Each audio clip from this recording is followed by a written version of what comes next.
Hello, in front of me I've got Motorola Edge 40 Pro. In this video I'll show you how to add passes to Google Wallet. In the beginning, let's go to Wallet and now tap Add to Wallet button. Focus on Transit Pass, Loyalty and Gift Card.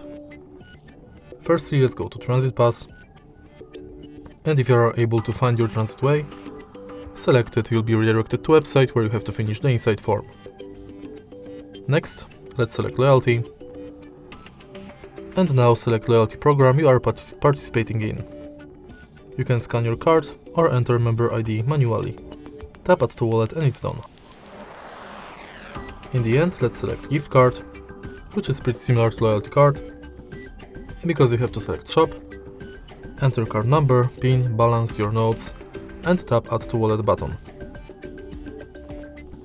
And that's basically it. All of your cards will appear on the homepage of Google Wallet. If you find this video helpful, please leave like, comment and subscribe.